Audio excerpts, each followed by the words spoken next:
যে এই যে অযোধ্যা কেন্দ্ৰিক বাজেটখন হৈছে আজি যিসকল ৰাম মন্দিৰ চাবলৈ যাব তেওঁলোকক তীৰ্থযাত্ৰীসকলক টকা দিয়া হ'ব বাজেটৰ পৰা কিন্তু যিসকলে বৃন্দাবন মথুৰা বা অন্যান্য স্থানত যাব তেওঁলোকক টকা দিয়া নহয় কেৱল এই ৰাম মন্দিৰ চাবলৈ যোৱাৰ কাৰণে কাৰণ আছে সভাপতি মহোদয় কাৰণটো আপোনাক মই বুজাই আছো তাৰ কাৰণ আছে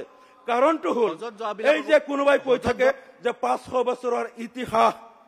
আমি হেৰি কৰি ৰাম মন্দিৰ নিৰ্মাণ কৰিলো 500 বছৰৰ ইতিহাস কি সভাপতি মহোদয় আপোনাক মই জনাই আছো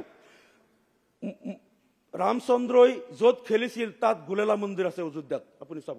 য'ত পঢ়া শুনা কৰিছিল তাত বশিষ্ঠ মন্দিৰ বনোৱা হৈছে য'ত বহি ৰাজ্য শাসন কৰিছিল তাত পুৰুষোত্তম মন্দিৰ আছে অযোধ্যাত য'ত বহি আহাৰ গ্ৰহণ কৰিছিল তাত হিতাকাৰ ৰচীয়া আছে তাত অযোধ্যাত গ'লে চাব য'ত ভৰত আছিল তাত ভৰত মন্দিৰ আছে অযোধ্যাত য'ত হনুমান মন্দিৰো তাত আছে কুশ ভৱন তাত আছে সুমিত্ৰা মন্দিৰ অযোধ্যাত আছে দশৰথ ভৱন আছে এইবিলাক আৰু এই কথাটো শুনো পিছৰ সেন্টেন্সটো মোক শুনি লওক এইবিলাক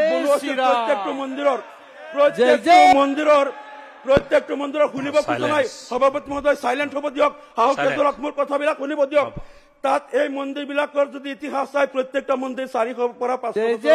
আগত বনোৱা হৈছিল এই প্ৰত্যেকটা মন্দিৰ 400 পৰা 500 300 400 500 বছৰ আগত গোটেইকেইটাৰ ইতিহাস চাব অৰ্থাৎ মোগলৰ শাসনকালত তাত গুলেলা মন্দিৰ হৈছিল বশিষ্ঠ মন্দিৰ পুৰুষোত্তম মন্দিৰ সীতাকাৰ ৰচীয়া ভৰত মন্দিৰ হনুমান মন্দিৰ কুশ ভৱন যিমান অযোধ্যাত আজি হৈছে গোটেইকেইটা মোগলৰ শাসনকালত হৈছিল মোগলৰ আমোলত যদি তাত ইমান কেইটা মন্দিৰ বনাইছিল আজি তেওঁলোকে ক'ব বিচাৰে যে 500 বছৰ আগত এইটো ভাঙি দিয়া হৈছিল আমি সেইটো ৰাম মন্দিৰ বনাইছিলো অযোধ্যাত এতিয়াও 7টা মন্দিৰ আছে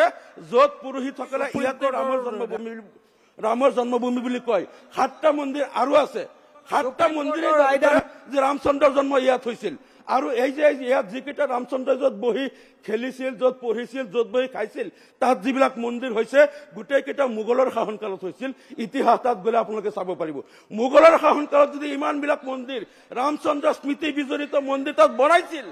এতিয়া তেওঁলোকে ক'ব বিচাৰে যে 500 মন্দিৰ আগৰ অৰ্থাৎ এই যে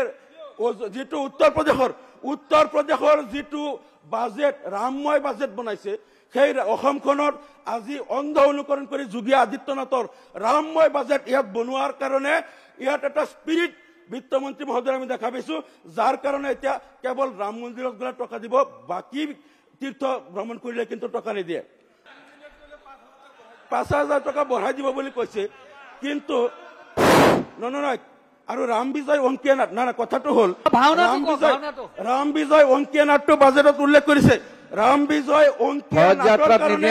টকা দিব ৰাম বিজয় অংকীয়া নাট কেৱল এটাই ৰাম বিজয় অংকীয়া নাট তাৰ কাৰণ আছে সভাপতি মহোদয় কৈ আছো এই কাৰণটো হ'ল তেওঁলোকে এটা কথা ইয়াত অসমত বুজাব বিচাৰিছে মোগল ৰাজ্য বিচাৰে নেকি যে তেওঁলোকে অসমত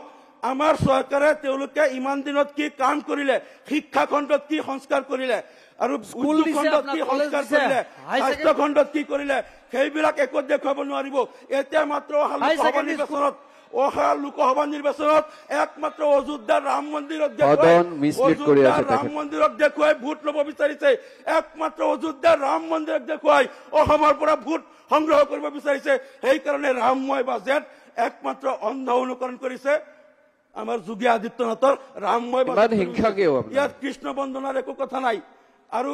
ইয়াত যদি আমাৰ কৃষ্ণ বা অন্যান্য যিসকল আমাৰ তীৰ্থযাত্ৰীৰ কথা নাই গতিকে হজ যাত্ৰাৰ পইচা দিয়ে তো আপোনাৰ গতিকে হজ যাত্ৰাৰ পইচাটো বন্ধ কৰিছে হজ যাত্ৰাৰ পইচাটো আছিলে বন্ধ কৰা নাই হজ আপুনি ভালদৰে পঢ়ি লওক কথাটো আপোনালোকে জানি লওক আজি আপোনালোকে জানি লওক হজ যাত্ৰাৰ যিটো সাবসিডি দিয়া হৈছিল এই সাবসিডি দিয়া হৈছিল ওয়াক প্ৰপাৰ্টি টকাৰে ওয়াকফৰ পৰা ওয়াক টকাৰে যিমান সভাপতি মহোদয় কালি অধ্যক্ষ মহোদয় আমাক লৈ মিটিং কৰি বুজাই দিছে যে সদনত কেনেকৈ থাকিব লাগে সদনৰ নিয়ম নীতি কালি বুজাই দিছে তাৰ পিছতো সাহসীয়া দলে যদি বুজি পোৱা নাই সাহসীয়া দলৰ কাৰণে আৰু এদিন স্পেচিয়েলি ট্ৰেইনিং দিয়ক সাহসীয়া দলে বুজি পোৱা নাই কোনোবাই বক্তব্য ৰাখিলে সদনত কেনে আচৰণ কৰিব লাগে এই আচৰণবিলাক তেওঁলোকে অলপ সংশোধন কৰিব লাগিব এতিয়া মই কৈ আছো যে হজ যাত্ৰীসকলৰ কাৰণে যিটো সাবসিডি দিয়া হৈছিল সাবসিডিটো আছিল ওয়াক প্ৰপাৰ্টিৰ পৰা ওয়াক প্ৰপাৰ্টিৰ যিটো ধন সেই ধনৰ পৰা দিয়া হৈছিল আৰু ওয়াক প্ৰপাৰ্টিৰ যিটো হাজাৰ কোটি টকা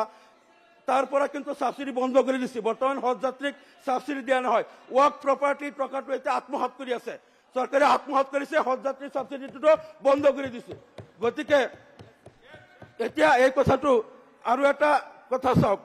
যে এই যে ৰামময় বাজেট তেওঁলোকে দিলে মোৰ এই কথাটোই আচৰিত লাগিছে যে আমাৰ চৰকাৰে কিয় অসমৰ কাৰণে কি কৰিছে সেই অসমৰ কাৰণে সেইখিনি দেখুৱাই কিয় ভোট সংগ্ৰহ কৰিব পৰা নাই তেওঁলোকে কিয় অযোধ্যাৰ ৰাম মন্দিৰক দেখুৱাই আজি অসমত ভোট সংগ্ৰহ কৰিব বিচাৰিছে ইয়াৰ দ্বাৰাই বুজা যায় যে চৰকাৰ ব্যৰ্থ হৈছে অসমৰ আন্তঃগাঁথনি উন্নয়ন কৰিব পৰা নাই অসমত তেওঁলোকে উদ্যোগীকৰণ কৰিব পৰা নাই শিক্ষা খণ্ড স্বাস্থ্য খণ্ড সকলো খণ্ডত ব্যৰ্থ হৈছে অসমক এখন ঋণগ্ৰস্ত এটা পয়া লগা এটা অৰ্থনীতিৰ দিশলৈ ঠেলি দিছে যাৰ কাৰণে এতিয়া